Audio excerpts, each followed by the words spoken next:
Good day everyone, it's me, back at it again with another wacky battles idea that you might have already seen if you're subbed to my friend Dildo Bike, aka Aliens Rock 50. So don't think for a second I'm copying his video or whatnot. We're good bros, so we collab together and upload the same shit all the time. The only difference is when we feel like uploading our perspective of the videos. Speaking of which, I'll link Tyler's side of the match in the description if you want to check it out. But yeah, from the title basically what we're gonna do is tank a ZOMG, similarly to what I did in BTD 5 a week ago. There is no regrow farming allowed here though, so the only thing working against us is time. Thus we'll have to accrue 16,500 lives before the AI balloons start to overwhelm us, whenever that is. Aside from that, the overall strategy is pretty much the same. Spam helipilots on the map with villages in between and frantically click that great icon until you get enough lives. Some key differences to note is our map choice, Temple, and it's a great map for this challenge for two reasons. 1, it's spacious, plenty of room to fit helipilots.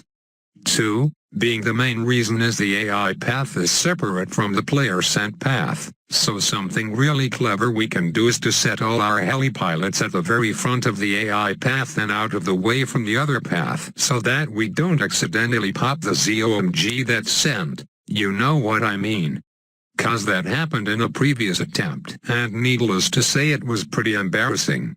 Putting all the helipilots at that spot would mean some insane anti-stalling and acceleration of the rounds, which is something we certainly don't want. So to counteract that, we got a handy-dandy ice tower at the beginning to freeze the balloons so the pilots can't pop them.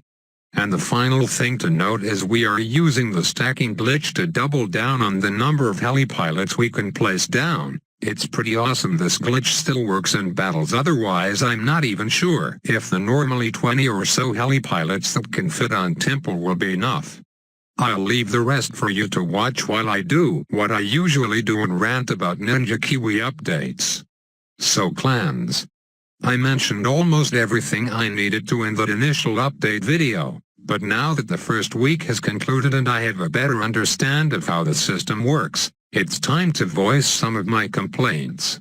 No complaints about the UI, since I spent 5 minutes on that shit in the other video, rather about the system in general. First of all, I should point out that 1 key for your clan equals 50 medallions earned, so winning 1 game on Lead Dungeon would net you 2 keys and a game on Bloonarius will net you 700. Tell me, what exactly is the point of keys if it scales completely based on the medallions won? In that case, why not just have the whole leaderboard based on how many medallions your clan earns rather than creating a completely redundant currency, or whatever you call it? Doing it this way means the clan leaderboard has the exact same problems as the normal one, aka playing on any arena lower than Ceramic Crucible is useless, and the top clans are decided on whoever is on at the right time to spam boss arena games. Again, the very least they can do is make you lose keys when losing a match, that way a guy winning 200 games and losing 20 will be rewarded more for their efforts versus a guy winning 200 games and losing 100. When will they learn, man? Also, regarding my clan, we ended the week with 24,000 keys, good for approximately rank 70 on the leaderboards after taking out the hacked clans. And guess what? Everyone in our clan was rewarded for our hard efforts. 2,500 medallions. Yes, 2,500, 10% of what you would get for winning a single BFB Coliseum game. I'm sure those of us with millions of medallions will put those 2,500 to good use.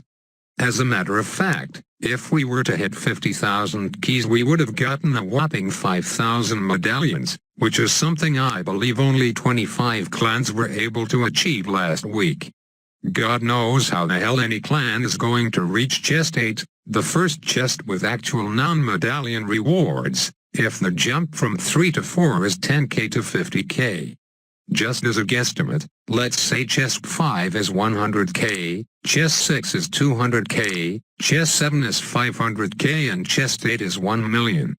I wouldn't be surprised if these were the actual numbers. At the very least chest 10 would be at that amount.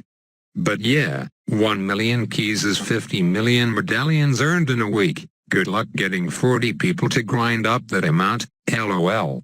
That's not the only thing that's fucked up though. I took a peek at the store and noticed they were selling this 8.3 hero bonus and 250,000 keys for $100. Wait a second, 250,000 keys, am I reading this right? You earn 700 keys for a boss arena win, and now you're telling me you can buy 350 of these wins. Something doesn't add up. Maybe the top clans aren't actually hacked after all and people legitimately bought these packages. If so, then we gotta pay to get to the top leaderboard here, boys. With that said, this clan system is also very buggy. For example, I accepted new members for my clan a couple days ago, but even though they got accepted in, from their end it looked like they had joined and immediately got kicked, giving the impression that I'm being a dick even though in reality I'm just a sweet innocent little robot. So what gives? And apparently there's another glitch where from my perspective, some members are stuck at 0 keys even though on their end they actually earned some keys, which is pretty huge because it would make me think they aren't contributing and thus leading them to be kicked from the clan.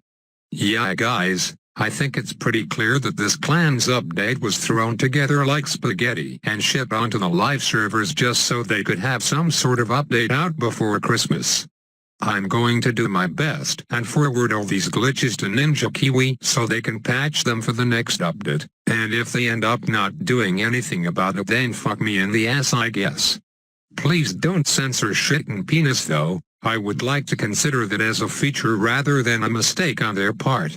That about ends this mini rant. A closing note: my clan, in about a day or so I'm going to replace the inactive members, so make sure to keep on the lookout for open spots if you are looking to join.